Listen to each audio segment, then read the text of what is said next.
Good afternoon. Thanks so much for joining us today. I'm Adele Johnson, Executive Director of the Black History Museum and Cultural Center of Virginia, where our mission is to preserve stories that inspire. So we tell the untold stories, the undertold stories, the forgotten stories about African Americans, struggles, triumphs, and contributions, many contributions of our ancestors. And we also love to highlight and celebrate the heroes and sheroes of today. The Black History Museum reopened a few weeks ago, and all is well. We have our COVID-19 protocols in place, and everyone is following the guidelines as requested. We are limiting group sizes, so it's comfortable for you to come and visit, to have a leisurely visit while also social distancing. Our permanent exhibition covers emancipation, Reconstruction, Jim Crow, desegregation, massive resistance, and civil rights.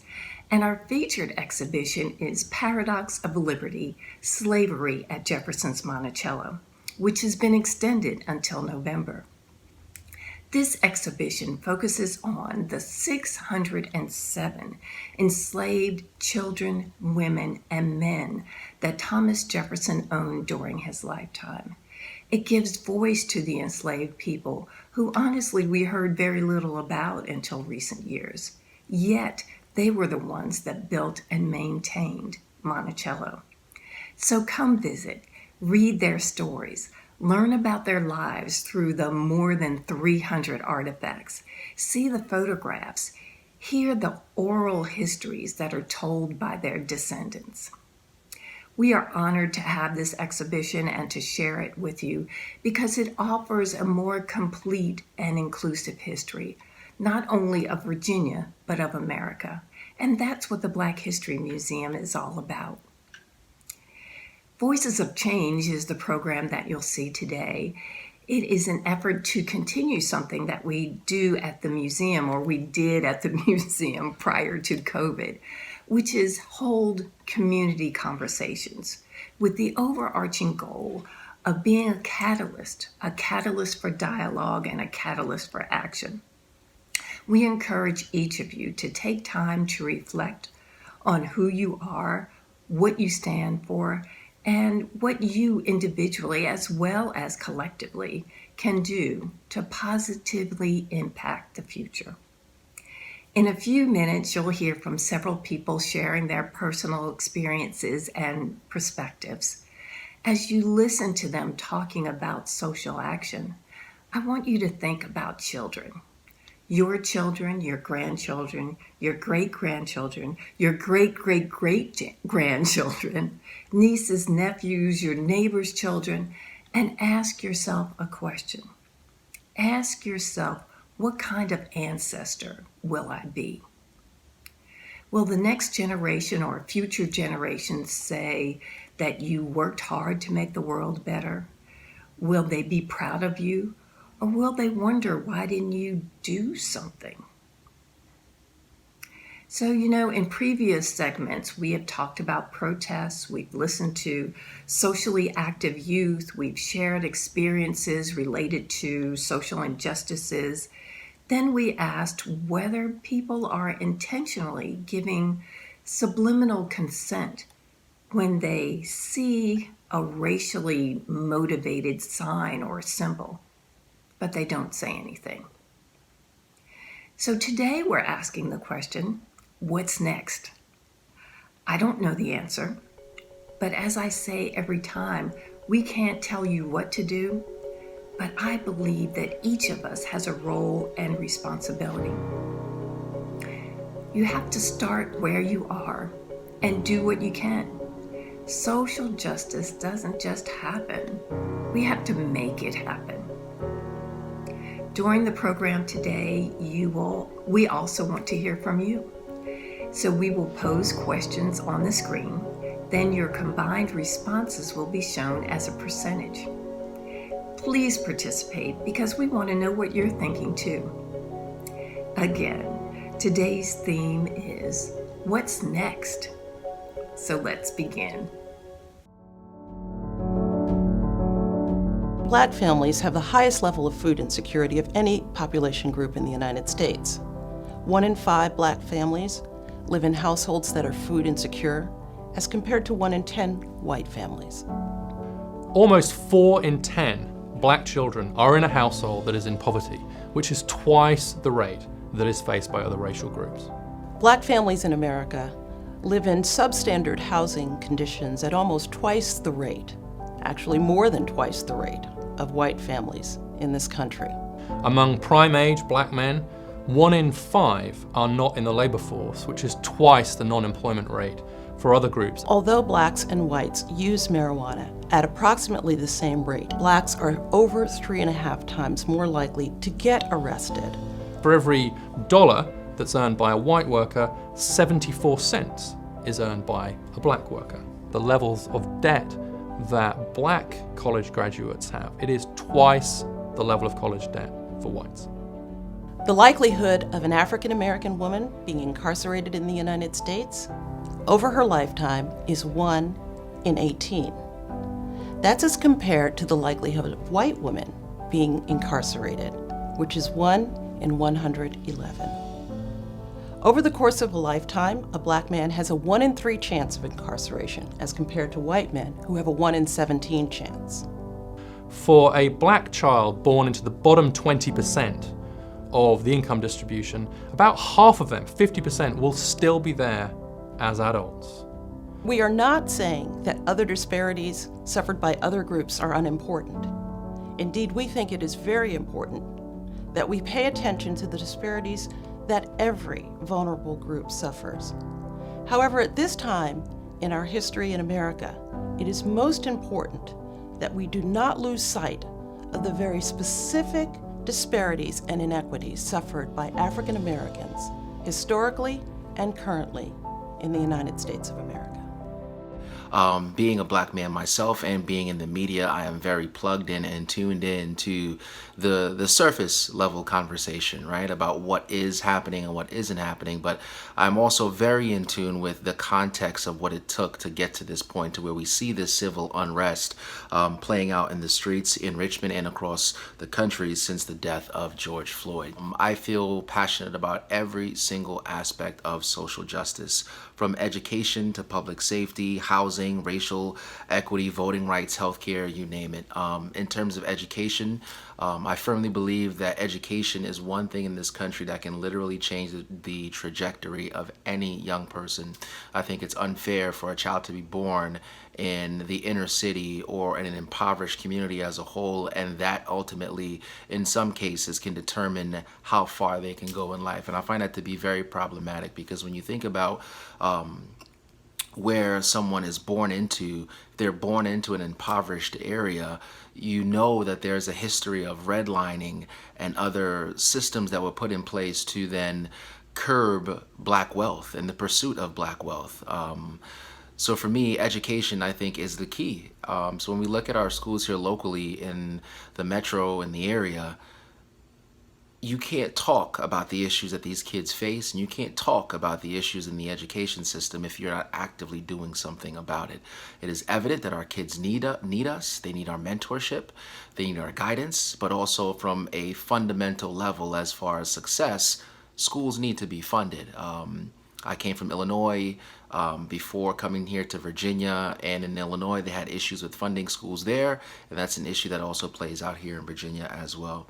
Housing, as I mentioned before, that in itself, redlining and what systems were put in place to make it difficult for African Americans to seek wealth through home ownership and allowing that to be a springboard for generational wealth. I see issues with racial equity. A lot of the spaces that I find myself in now as an adult aren't very diverse, for various reasons. But even in the field, in my profession, Richmond is very lucky, I would say, in that there are several African American men and women on television holding positions of leadership, being on the front lines, covering the news here in RVA, but that's not the case all across the country. And right now, the hot button topic certainly is police brutality. We see that playing out. We see the country grappling with this and not really knowing in which direction to go and really trying to figure out where or how this is really done.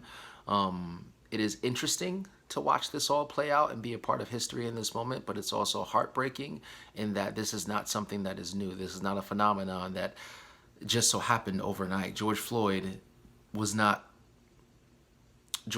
death was not the only one. We have watched them play out. I think, I don't remember who said it specifically, but these things have been happening for years. It's just being caught on video. So I am hopeful, though, because I see there are some police departments across the country who are actively having these conversations, and some are taking more steps than others. But just like anything in this country, it takes time.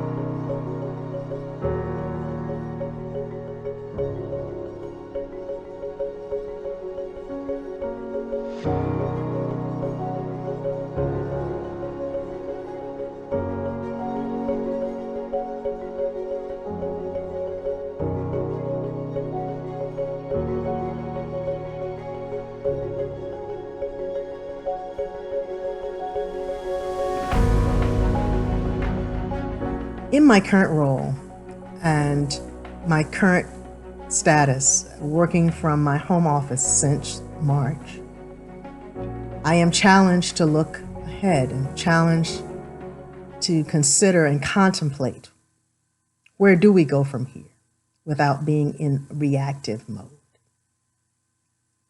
However, I believe that this season that we are in teacher preparation and around our country, the unprecedented times as relates to race relations, as relates to the global pandemic, calls for new courage and commitment.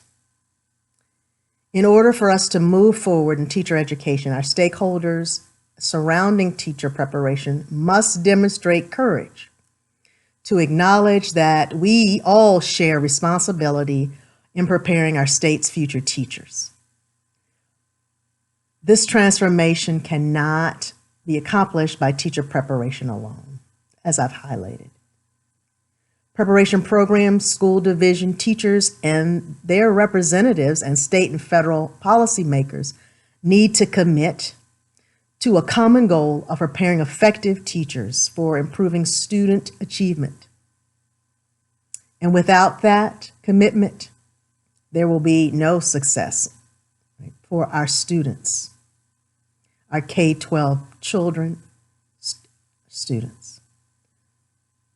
Only with deeply engaged collaborations between our stakeholders will our clinical experience be the innovative change agent for that reform, for the improvement, for the advancement of our profession. I was one of the students in my community that decided I wanted to be a part of the integration of the high school. I told my parents that I wanted to help integrate the high school. I'm not sure what was the catalyst for that decision, but my parents said, okay, so I did. I'm not sure what I was expecting. I'm not sure if I was prepared for what happened. Trying to find the words to explain or to describe that experience, I guess I would say culture shock, disappointing, hurtful, harmful, traumatic. I remember the name calling, the personal attacks, the isolation, not belonging to any after school or social activities in the school, for two reasons. Partly because of transportation. I lived quite a distance from the school, and also probably some safety considerations that my parents had of having to ride the bus from such a long ways or rely on somebody to get me home, or just the nature of the community dynamics at the time. But anyway, I was able to attend high school in that environment, and remember not receiving a lot of support along the way in the school setting, and having to navigate my way through the courses and the subjects and the lunchroom and all those dynamics. But what I remember most is the lack of adult protection from the teachers.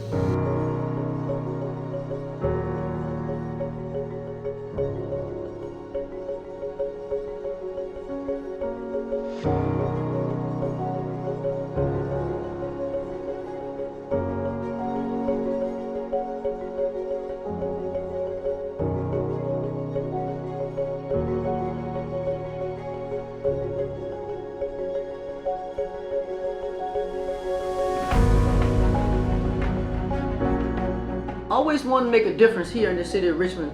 Becoming the sheriff has given me that opportunity to make sure that people that look like me, people that come from the places that I come from, can be able to move forward in life. How do we do that? We give people the opportunity to become better. We make sure that we put the successes around them so that they can reach them. We here at the Richmond City Sheriff's Office make sure that we can do that for individuals. We have vocational programs, educational programs. We have different programs here for individuals to grow, whether it's being a parent or whether it's just being an individual. We want to make sure that in order to go out in life and do the things that you need to do, we have to have you home ready, work ready, and community ready. But how do we do that? And how does social justice come into that? People feel that they've been mistreated and they've been misjudged. And it's our opportunity here, while they're here, to make sure that they know that we care and that we're doing things for them. We're trying to make sure that they're prepared to go out into this world, whether it's unjust or whether it's injustices. We want to make sure that they have the opportunity, that they have the toolbox that they need to be successful. Now we look at the civil unrest and the social injustices that are going on right here in our city, and we try to figure out, how do we fix those things? We have to sit down and have those conversations. We have to have true and honest conversations about our history as well as our future. Where we are now is a time of everybody wanting to know and everybody wanting to solve the problem. But if we don't sit down together and solve the problem, we're never going to know how to get to the solution. Let's make sure that we reach across the table, let's reach under the table, and put our hands together and put our heads together to make sure that our thoughts are all for one. We have to make sure that people are treated fairly. We have to make sure that policies are written for everyone, not just some. We have to make sure that all voices are heard. We have to make sure that everyone has something to say and that everyone is listening to what that is said. How do we solve injustice? We make sure that we fight for laws. We make sure that we go out and vote. We make sure that we put ourselves in a position to do better. I myself am in this position now, and I've promised that those people that look like me, those people that come from where I come from, that have gone through some of the journeys that I go through or have gone through, that we're in a position to do things for other people. If we don't do it, how can we expect anyone else to do it for us? I'm in a position now that I can give people opportunities, that I can help people to build, that I can help people to get confident in themselves. How do you grow? How do you help people with self-esteem? It's our responsibility to do that, but it's also their responsibility. Everyone has to take responsibility for themselves, but it's our responsibility to reach out and help the next person.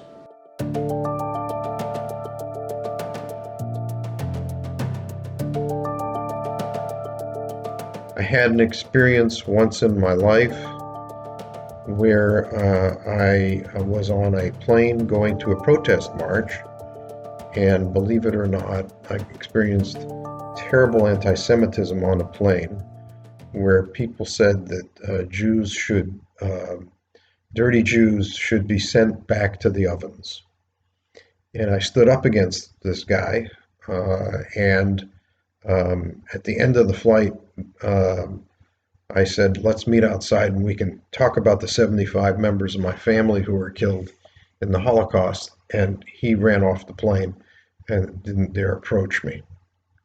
So I understand racism. I understand it from many different angles and believe that we have to stand up against it. Growing up as a Black person, but also as a non-binary person, a gender non-conforming person, I have, of course, received pushback of being Black in America, but also I've had a lot of issues within the Black community or within the Black and Brown community of being LGBT or non-binary or gender non-conforming. It is difficult to fight for the validity or the justice of a group you belong to, when within that same group you're also being ostracized or kind of stigmatized for another part of your identity. And I fight against the understandings of like masculinity and femininity and what it means to be a man, what it means to be a woman, as neither of those things. I want to break down that stigma that you find in the Black community so that it's not as difficult to fight altogether for racial justice or for racial equity.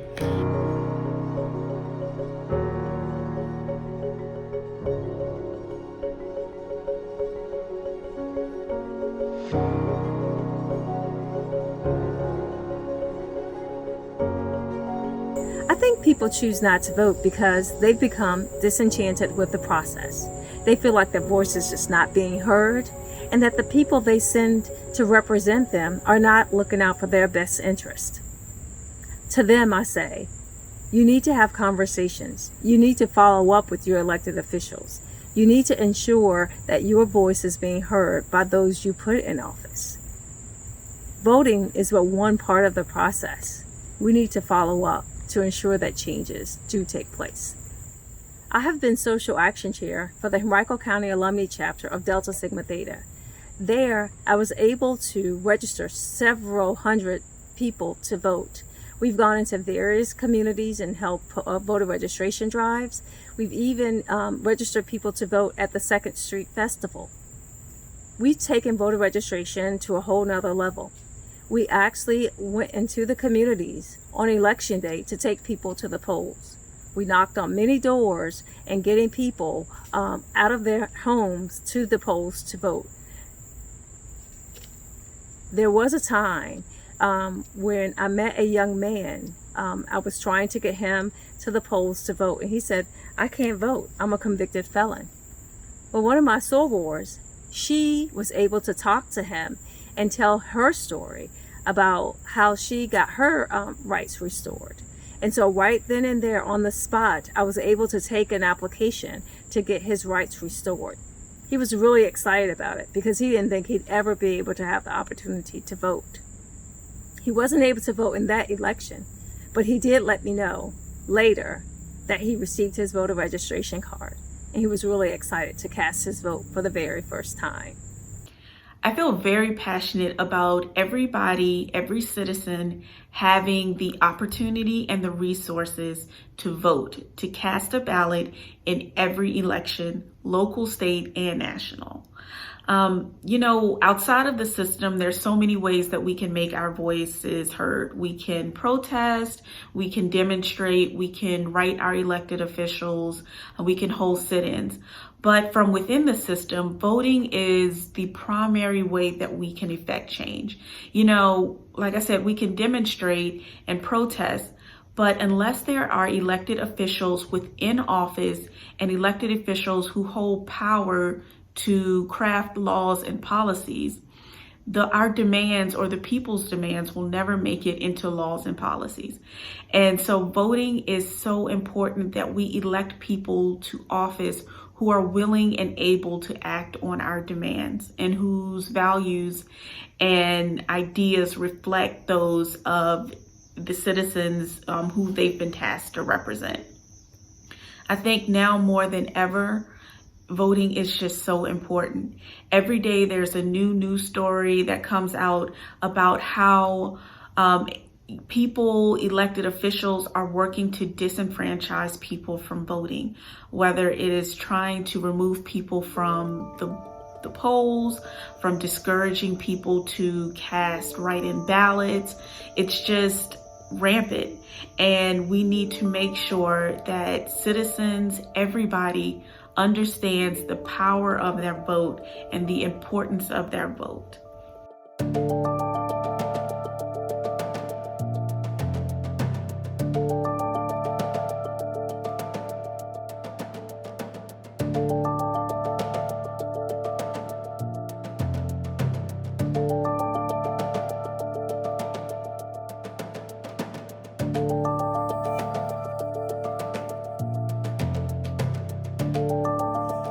I've lived most of my adult life here in Richmond, having moved to this community in 1970 from Michigan. And over these decades, I've been very fortunate to be involved with several organizations in a meaningful way that have worked hard to deal with racism in our community. It's only been in recent years, however, that I have been waking up to what it means to be white in America. As a mindfulness teacher, I'm using the phrase waking up in a particular way. Much of the time, most of us are busy attending to what we need to do that's right there every day to make sure that we're okay. In mindfulness, waking up means something a little different. It means seeing clearly the realities that are right in front of us. I also now realize that being racially neutral is not enough to offset the effects of 400 years of systemic racism.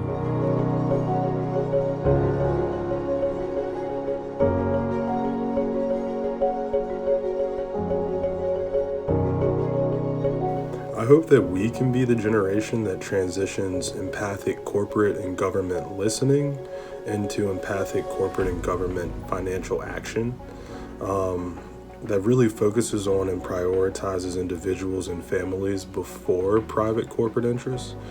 I hope we realize that it is impossible for our society to be socially just without also marrying that to kind of fiscal justice to support the initiatives we claim to care about. I hope that the private sector and nonprofit space is not looked at as the only solution for a lot of the social justice and economic justice and environmental justice issues that my generation cares so much about.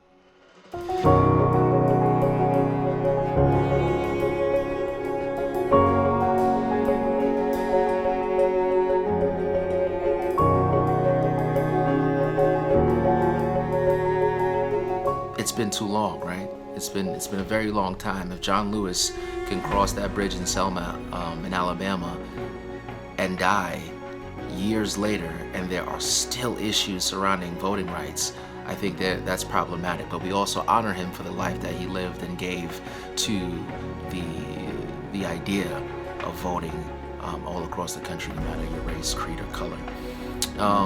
So I'm hopeful. I'm hopeful that we can go up, but I also feel that we cannot lose this momentum. As African American people, it is important that we capitalize on this moment in every facet possible. So when it comes to voting in the midst of a pandemic, we have to increase our voter turnout. We have to participate, part of the process. You may not like the outcome, but you have to participate in the process. You can't complain if you don't participate. And that doesn't matter, and that you can vote for whoever you vote for. Participate. I don't care who you vote for, but participate in the election process. I remain optimistic amidst the global pandemic and racial unrest. Now more than ever, I have seen faculty, division partners, state legislators working together to find a new path, not built from traditions, but a place of innovation. So I just think what I'd like to share, that it's just important that we ask questions. It's important that you take risks. It's important to acknowledge what you don't know. But most important, to press on and just to not be dismayed, even when you're frightened, even when you're fearful. I think it's really important to know that education is supposed to be the leveling field, but sometimes it's unequal leveling field, and you just have to find your niche and press on. So if there's anything that I have to say about what's going on now, it's that we must press on, that we must ask ourselves what's the lesson that we need to learn, and to keep pushing and to share the journey with others, and just to reach out and take somebody along. And I just think that's crucial. I've chosen explicitly to spend the rest of my time here being anti-racist. I've begun that effort by putting together a mindfulness-based program titled An Exploration of Waking Up to Racism. And in that program, we explore what it means to be white, what it means to be a member of a race. We explore the ways in which, however unintentionally, we are in fact racist. Another part of being anti-racist is financially supporting